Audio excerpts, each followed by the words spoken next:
ప్రస్తుతం మనం మూసీ బాధితులు ఎవరైతే ఉన్నారో ఆ అభివృద్ధి పేరుతో వాళ్ళ ఇల్లులను కూలగొడతామంటూ జీరో వాల్యూ అంటూ కూడా రేవంత్ రెడ్డి మాట్లాడినటువంటి మాటలు ఏవైతే ఉన్నాయో దాని మీద వాళ్ళు నిరసన కార్యక్రమం చెప్తా ఉన్నారో దాని విషయంలోనే మాట్లాడించే ప్రయత్నం చేయడం. ఇప్పుడు అడిగిన వ్యక్తి వాళ్ళ ఇల్లు కూడగడతానంటే ఆయన ఏమని చెప్తారు? అదే నేను సరే ఇప్పుడంటే ఒక ఇల్లు కట్టుకునేది ఉండాలి, అందరితో పిల్లలు అందరూ ఉండాలని కట్టుకుంటాం. నువ్వు వచ్చే సుందరీకరణ ఇన్ని 25 ఏళ్ళ మట్టికి మాకు తెలియకుండానే ఏదో వచ్చాము బతుకుతున్నాం. అందులో మేమేం తప్పు చేయలేదు. గవర్నమెంట్ ట్యాక్సులు కడుతున్నాం, వాటర్ ట్యాక్సులు అన్నీ ఉన్నాయి, క్వాలిటీ ట్యాక్సులు అన్నారు, మొత్తం ఏది మేము అన్నీ మామూలుగా గవర్నమెంట్ దాన్నే రాస్తున్నాం. అప్పటి వరకు ఇప్పుడు ఏది అది నారని ఎవరు రాలేదు. ఇప్పుడు 1.5 ఇయర్స్గా మీరు అడుగుతుంటే దానికి మేమేం చెప్పాలి? ఇంత కష్టపడి దీన్ని నిర్మించుకొని పిల్లలు ఉండాలి, అన్నీ ఉండాలి, ఏదో మొత్తం వృద్ధాప్యంలో ఇక్కడే పోయి చనిపోవాలనుకున్న మనుషుల్ని ఇప్పుడు రోడ్డుకి ఇడిస్తానంటే దాని సమాధానం ఎవరు ఇచ్చారు? సుందరీకరణం కాదని లేదు, డెవలప్మెంటే కాదని, కానీ ఇళ్ళన్నీ పడగొట్టి మా ఇళ్ళన్నీ మమ్మల్ని రోడ్డుకి ఇచ్చి దీన్ని డెవలప్మెంట్ అన్నారు. అది నా ఎప్పుడు కొన్నారమ్మా మీరు ఇల్లు? 25 ఏళ్ళు అయింది, 25 ఇయర్స్. మీరు మిడిల్ ఏజ్ ఉన్నప్పుడే కొన్నారా? అవును, మా పిల్లలందరూ ఉన్నారు, ఉద్యోగాలు ఉన్నారు, ఏం చేస్తున్నారు, ఏం చేస్తాం, పిల్లలు రిటైర్ అయిపోయి ఆ ఉన్న పెన్షన్తో ఇక్కడ ఇల్లు కట్టుకున్నాం. ఏదో ఉందిలే ఏం ఇవన్నీ మాకు తెలియదు, కట్టేసాం. ఇప్పుడు కట్టిన తర్వాత ఏదో ఉన్న డబ్బులన్నీ ఇన్వెస్ట్ చేసి ఇప్పుడు ఎంత కష్టం. పిల్లలంటే ఎవరి వాళ్ళు ఉంటారు. ఇప్పుడు నేను రోడ్డు మీద పడితే కదా ఎంత కష్టంగా ఉంటుంది. కానీ అదన్నా లేదు, ఇది ప్లాను సుందరీకరణ కాదని అంటలేదు. కానీ ఇళ్ళు పడగొట్టకుండా సుందరీకరణ ఏమైనా చేసుకోండి, మాకు దానికి ఏం అబ్జెక్షన్ లేదు. కానీ దయచేసి మమ్మల్ని రోడ్డు మీద పడేసి ఇల్లు లేకుండా చేయొద్దు. పైసలు ఏం చేస్తారు? ఈ ఉన్న పగలు కొట్టడం ఎందుకు, పైసలు ఇవ్వటం ఎందుకు? పైసలు ఇవ్వటం మేము ఎంతో కష్టపడి కట్టుకున్నాం, అంత ఈజీకి పోయిందా? పైసలు వద్దు, మా ఇల్లు మాకు ఉండండి, తన పైసలు తనే ఉంచుకోమనండి, మాకొద్దు. 10 ఏళ్ళు అయిందండి, 23 ఇళ్ళు బాడుగిళ్ళు తిరిగి ఇప్పటికి దేవుడు దయవల్ల కట్టుకున్నాం. 10 ఏళ్ళు అయింది. ఇప్పుడు లేమంటే ఎట్లా వేయాలండి? కనీసం 50 మీటర్లు ఉంటుందంట మా ఇంటికి అక్కడికి. మేము లేసి ఎక్కడికి పోవాలి? పిల్లలు ఇక్కడ చదువుకుంటుండ్రి. మేము మటుకు లేవండి, మూసలు దూకైనా సస్తాం, కానీ మేము మటుకు లేచిపోయేది. పూడికి తీయండి, క్లీన్ చేయండి, అంతే. సుందరీకరణ అంటే అడవుల్లో చేసుకోండి. గవర్నమెంట్ స్థలాలు మమ్మల్ని గవర్నమెంట్ స్థలాలకు పంపించేది ఏడొచ్చి ఎవరో వచ్చే వాళ్ళకి దేశాల వాళ్ళకి హోటళ్ళు కట్టేది ఏంటంటే ఈ నీళ్ళు పగలగొడితే ఈయన ఊరుకుంటాడా? ఈయన గ్యారంటీ, ఈయన కాగితాలు రాసి చేసి పోతాడు. రేపు వచ్చేవాళ్ళు ఇస్తారా డబ్బులు? కోర్టులో చుట్టూ తిరగటమే, కానీ మేము ఇవ్వండి మా ఇల్లు.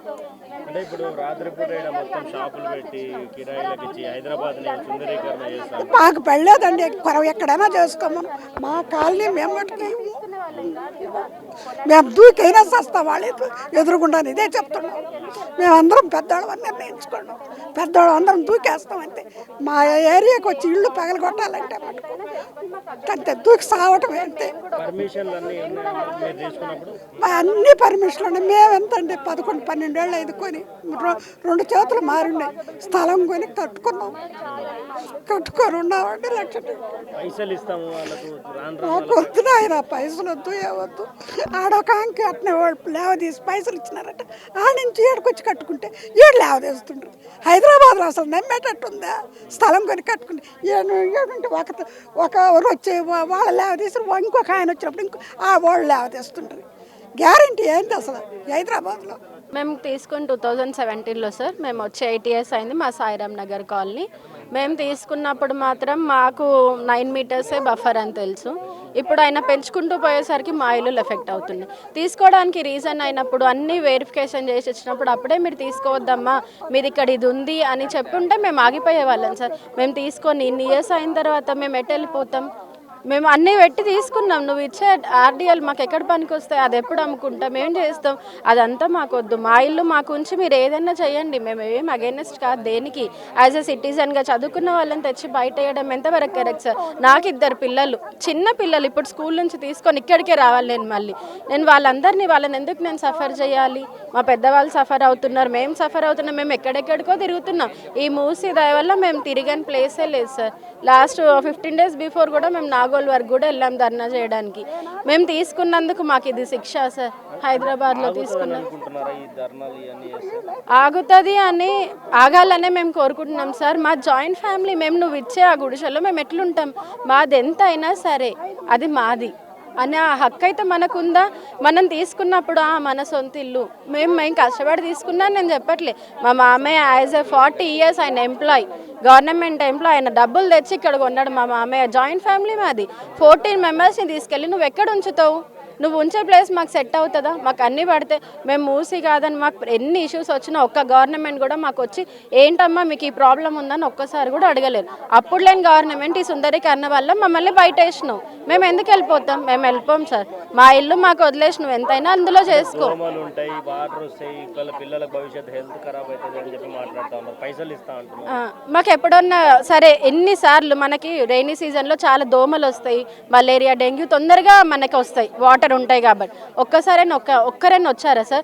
ఏంటమ్మా మీకు ఇది ఉంది, మీకు ఏమన్నా ఇబ్బంది ఉందా, మరి మీకు ఏమన్నా చెయ్యాలా అని ఒక్కరు కూడా చేయలేరు. అప్పుడు లేని డెవలప్మెంట్ ఇప్పుడు ఎందుకు సార్? మాకు తెలిసే కదా మేము కొన్నది. అప్పుడు నువ్వు అబద్ధాలు చెప్తున్నావు. అప్పుడు 9 meters ఉన్నది, మొన్న 15లో 30 metersకి వచ్చింది. ఇప్పుడు 16లో 50 అంటున్నావు, రేపు 20లో 100 అంటావు. అంటే మొత్తం కాలనీ తీసుకుంటా అంటే నీ ఇష్టారాజ్యమా? నిన్ను గెలిపించుకున్నందుకు మాకు ఇది ఒక శిక్ష రేవంత్ రెడ్డి గారికి. మేము ఒకటే చెప్తున్నాం, మా ఇల్లు వదిలేసి మీరు ఏమన్నా చేయండి. ఆ మూసీలో ఒక పేపర్లు తీయడానికి కూడా ఎవరు రావట్లేరు. ఇప్పుడు వచ్చి ఆ మూసీలో వాళ్ళు సుందరీకరణ చేస్తారంటే ఇప్పుడు అప్పట్లో అవుతుందా సార్? ఇప్పుడు ఆయన గవర్నమెంట్లో అయితే కాదు, ఇప్పుడే నెక్స్ట్ గవర్నమెంట్ ఆయన పక్కా రాడు. ఇంతమంది ఆడపిల్లలు ఉసురు తీసుకొని ఆయన ఏం బాగుపడతాడు?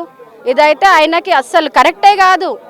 ఎవరిని అనిపించని పిల్లల్ని, ఎడ్యుకేషన్ వాళ్ళని తీసుకొచ్చి వాళ్ళని ఇట్లా రోడ్డు పైన వాడేయడం మనకు అస్సలు కరెక్టే కాదు సార్.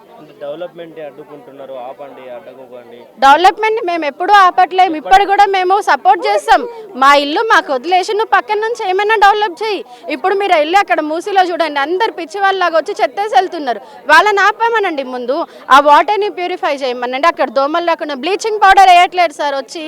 ఇప్పుడు వచ్చి ఆయన ఏం డెవలప్మెంట్ చేస్తాడు? ఆయన అనుకున్న డెవలప్మెంట్ 1 yearలో అయ్యేది కాదు కదా. మాకు ప్రాపర్ మాది ఇంత వాల్యూ ఉన్నదాన్ని తీసుకెళ్ళి నువ్వు ఇంత ఇస్తా అంటే ఎవరు ఒప్పుకుంటారు? ఆయన ఇచ్చే ప్లేస్ కూడా మా ప్లేస్ అంత ఉంటుందో ఉండదు. ఇప్పుడు ఎవరైనా మేము వెళ్ళాము, మేము కావాలని వచ్చి ఇక్కడ మేము తీసుకున్న దానికి రీజన్ కూడా ఒకటే సార్, ఇక్కడ అంతా గ్రీనరీ ఎక్కువ ఉంది. మా గ్రాండ్ పేరెంట్స్ ఇద్దరు వాళ్ళు ఓల్డేజ్ వాళ్ళు రిటైర్మెంట్ తర్వాత హ్యాపీ లైఫ్ లీడ్ చేస్తారు పొల్యూషన్కి దాటుకొని అని. బయట ఎంత పొల్యూషన్ ఉంది, మీరు మా కాలనీ మొత్తం ఒక 1/2 hour తిరగండి, మీకు ఎంత పాజిటివ్ అనిపిస్తుందో మీరే వచ్చి. ఈవినింగ్ ఎన్ని పికాక్స్ వస్తాయి మాకు మా పార్క్లో. మా పిల్లలు ఎంత బాగా ఎంజాయ్ చేసే వ్యూని నాశనం చేస్తుండు సార్ ఆయన. ఇప్పుడు అక్కడ మొన్న ఒక ఫొటోస్ వచ్చాయి మీకు మూసీలో అక్కడ తీస్తుంటే పికాక్స్ అన్నీ వెళ్ళిపోతున్నాయి. ఆయన ఇంత మంచి బ్యూటిఫికేషన్ ఆయన చెడగొట్టుకుంటూ మళ్ళీ బ్యూటిఫికేషన్ అన్న పేరు మాత్రం బాగా వాడుకుంటూ ఆయన జోబులో నిండడానికే ఈ బ్యూటిఫికేషన్ ప్రాజెక్ట్, ఇంకేమీ లేదు దానికి రీజన్. బిల్డింగ్లో ఉన్నటువంటి వాళ్ళు ఎవరు ఓటేయలేదు, పేదలే రాజేంద్రనగర్ ఎమ్మెల్యే గెలిపించారని చెప్పి కూడా సాక్షాత్ ముఖ్యమంత్రి గారు మాట్లాడారు. నిజంగా మీరు ఓటేయలేదా సార్? అంటే మీరు ఓటేయనందుకే ఈరోజు మీ మీద ఈ యొక్క కక్ష. अगर नहीं डालते तो उन्हें जीतते नहीं थे. हम वोट डाले तो गलती हमारी है जो कांग्रेस को दिए सो. अगर नहीं देते तो उन्हें सीएम नहीं बनता था, बिहार रहता तो अच्छा रहता था हमारे को. चलो एक चांस देंगे बोले तो ये हालत पे पहुंचा दिए उन्होंने, हमारे को रोड पे बिठा दिए. और पैसे देंगे नहीं, हमें पैसा नहीं चाहिए. हमारा घर, हमारा छोटा मकान हम मेहनत से बनाए, हम उसको आशियाना नहीं तोड़ने देंगे और ना हम छोड़ेंगे उसको. सुंदरीकरण के बारे में सुंदरीकरण तुम बनाओ भाई, जहाँ बनाना गवर्नमेंट लाइन है, बहुत है. 2 स्टैचू लंगर हाउस में है, तीसरा स्टैचू क्यों लगा रहे? दूसरी जगह लगाओ. अमेरिका सिस्टम बोले तो अमेरिका के जैसा आबादी भी होना ना, पॉपुलेशन अपने पास ज़्यादा है, ज़मीन है उतनी नहीं है. उनके पास ज़मीन है, कहीं भी बना सकते, कर सकते, पर अपने पास कहाँ है ज़मीन? 50-60 स्क्वायर यार्ड में मकाना है, उनके पास 1000 स्क्वायर यार्ड में मकाना बन रहे हैं उनके. पैसे देंगे नहीं, हमें पैसे नहीं चाहिए, हमारा मकान हमें सही है. उन्हें बना के देंगे, करके देंगे, हमें ज़रूरत नहीं है. कोई हम वीकर सेक्शन वाले नहीं हैं जो हम बना के देंगे, हम करके देंगे. उनकी जेब में 5 पैसे नहीं है, दूसरों को बोलते कि हम देंगे, बोले कि क्या डेवलप करा 2 साल में. जो 6 वादे के 6 वादे में 1 वादा भी पूरा नहीं कर सका उन्हें, तो क्या करेंगे हम लोग? क्या करेंगे? सुंदरीकरण करे तो नाइट लाइफ बढ़ जाए. नहीं, नाइट में कौन है अपने पास? दिन में नौकरी करेगा, बाद रात में कौन करेगा? क्या 24 क्या मशीन है क्या जो करने वाले हैं? सो ऑटोमेटिक मशीन है, चलो 24 आवर्स चलेगा, स्टार्ट एक बार स्विच ऑन कर दिए तो 24-48 आवर्स चलेगा, बल्कि इंसान है। लोन में लिए सर? हाँ, आप भी लोन में लिए? लोन में लिए। फिर बैंक वाले नहीं, बैंक वाले 3 महीने तक हमारे को टकरा वो करे, फिर 3 महीने के बाद एडवाइजर से ये नहीं वो नहीं पूरे प्रॉपर्टी देखे 30 ईयर्स का पूरा डॉक्यूमेंट देख के जब दिए सो है हमारे को। फिर बैंक वाला क्या बोल रहे हैं? बैंक वाला बोलता तुम पैसा दो, मैं तुमको दिया, मैं मेरे को उससे मतलब नहीं है भाई, ऐसी बात ऐसा है तो उन्हें बोला मेरे को जरूरत नहीं है, मैं तुमको दिया, उन लोगों को नहीं दिया ना, तुम मकान में रह रहे नहीं रह रहे, 10 ईयर्स से रह रहे, अभी 10 ईयर्स तुम दे दो चले जाओ। प्रॉपर्टी टैक्स बन रहे हैं? प्रॉपर्टी टैक्स बन रहे, लाइट बिल बन रहे, वाटर बिल बन रहे, हर चीज़ बन रहा है, नो ड्यूज, अभी तक ड्यूज नहीं है। पूरा इधर मच्छर है, हेल्थ इश्यूज आएगा, नहीं फ्यूचर में जीरो वैल्यू होगा। नहीं, जीरो वैल्यू रहा है तो हमारे वास्ते गोल्डन डायमंड वैल्यू है, उनके वास्ते जीरो वैल्यू है, परवाह नहीं है, हमारे पास डायमंड वैल्यू है, हमारे बच्चों का, हमारे जो बच्चे हैं बच्चों का फ्यूचर वो है। क्या रेवंत रेड्डी क्या बोलना चाह रहे हैं? रेवंत रेड्डी उन्होंने तो क्या रोजाना रात में जियो बदलता उन्हें क्या बोल रहा है उसको खुद नहीं मालूम है, पब्लिक को क्या बोल रहा है। परसों वुमेन का हुआ था तो वहाँ मूसी नदी का क्या वो है, वुमेन वर्ल्ड का था तो मूसी नदी का क्यों लाया? సార్ అంటే ఇప్పుడు ముఖ్యమంత్రి గారు డైరెక్ట్గా చెప్పారు రాజేంద్ర నగర్ ఎమ్మెల్యే ప్రకాష్ గౌడ్ గెలవడానికి కారణం పేదలు తప్ప బిల్డింగ్లలో ఉండేటువంటి వాళ్ళు కాదు అని ఆయన సభలో చెప్పిండు. అంటే ఆ కక్షపూరితంగా మీరు ఓటేయలేదనే అంటే ఆయన అనుకోని మీదేమన్నా కూలగొట్టే ప్రయత్నం చేస్తున్నాడో లేకపోతే నిజంగానే అభివృద్ధి పేరుతోటి కూలగొట్టే ప్రయత్నం? అవి రెండు కరెక్ట్ కాదండి, అది కూడా కాదు. కానీ ఆయన యాక్చువల్గా వ్యాపారం చేయడానికి మాత్రమే భూములన్నీ తీసుకోవాలని ఆలోచన వాళ్ళది. ఎందుకంటే ఉన్నటువంటి భూములు వాళ్ళకి సరిపోవట్లేదు. యాక్చువల్గా ఇప్పుడు 50 మీటర్లు బఫర్ అనేది 2012 తర్వాత వచ్చింది. కానీ 2012కు ముందు 2006లో అది 30 మీటర్లు 9 మీటర్లుగా ఉండేది. 9 మీటర్లు గ్రామీణ ప్రాంతాల్లో, పట్టణ ప్రాంతాల్లో, గ్రామీణ ప్రాంతాల్లో 30 మీటర్లుగా ఉండేది. అంటే రాజేంద్ర నగర్ కూడా గ్రామీణ ప్రాంతం కింద వచ్చేది. అయితే ఆ తర్వాత 2000 అది MS 86 అనే జీవో ప్రకారం ఉండేది 2006లో.